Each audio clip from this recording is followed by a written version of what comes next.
Message کے through یہ اکثر سوال کرتے ہیں کہ سر ورک پرمٹ کے لیے جو ڈاکومنٹس ریکوائرڈ ہوتے ہیں اور جو فیسز جس طریقے سے پے کرنی ہوتی ہیں کائنڈلی ان کے بارے میں ایک دفعہ پراپرلی جو ہے وہ گائیڈ کر دیں۔ السلام علیکم ویورز، امید کرتا ہوں کہ آپ لوگ خیریت سے ہوں گے۔ ہمارے بہت سارے کلائنٹس جو ورک پرمٹ کے لیے اپلائی کرتے ہیں پورے پاکستان سے، انڈیا سے، بنگلہ دیش سے یا نیپال سے یا اس کے علاوہ دیگر کنٹریز سے جہاں پہ اردو، ہندی بولی اور سمجھی جاتی ہے ہمارے سے، تو آپ کو بتاتا چلوں کہ اگر آپ ورک پرمٹ کے لیے اپلائی کر رہے ہو، یوکے کے لیے اپلائی کر رہے ہو، تو سب سے پہلے آپ نے COS لیٹر جو ہے وہ حاصل کرنا ہوتا ہے۔ COS لیٹر حاصل کرنے کے لیے آپ کو TB ٹیسٹ کروانا ہوگا، آپ کو انگلش کا ٹیسٹ پاس کرنا ہوگا B1 لیول کا۔ B1 لیول میں آپ کا جو سکور ہے وہ 4.5 ایچ ماڈیول میں ہونا چاہیے، جیسے reading, writing, listening and speaking میں۔ اگر کسی میں بھی آپ کا یہ سکور کم ہے تو آپ ورک پرمٹ کے لیے اپلائی نہیں کر سکتے۔ اس کے علاوہ اگر آپ کیئر ہوم کے لیے اپلائی کر رہے ہیں تو آپ کے پاس نرسنگ کا ایکسپیرینس ہونا چاہیے، آپ کے پاس پراپرلی سرٹیفکیٹ ہو جو یہ مینشن کرتا ہو کہ آپ نے کسی ہاسپٹل میں یہ سروسز پہ جو ہے وہ دی ہیں۔ اس کے علاوہ آپ کی CV ہونی چاہیے جو ہے وہ پراپرلی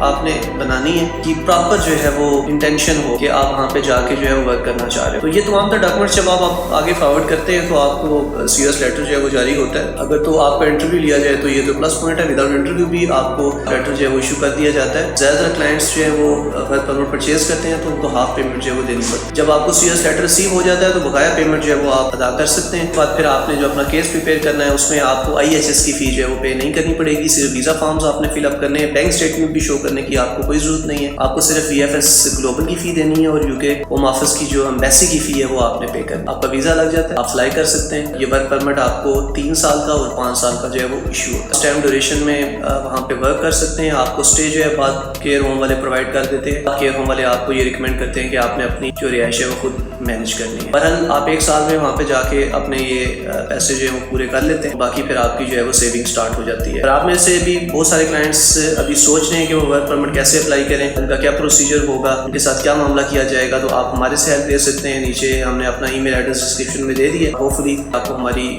جو یہ معلومات ہے یہ پسند آئے گی، اور لائک اور شیئر کرنا مت بھولیے گا۔ اللہ حافظ۔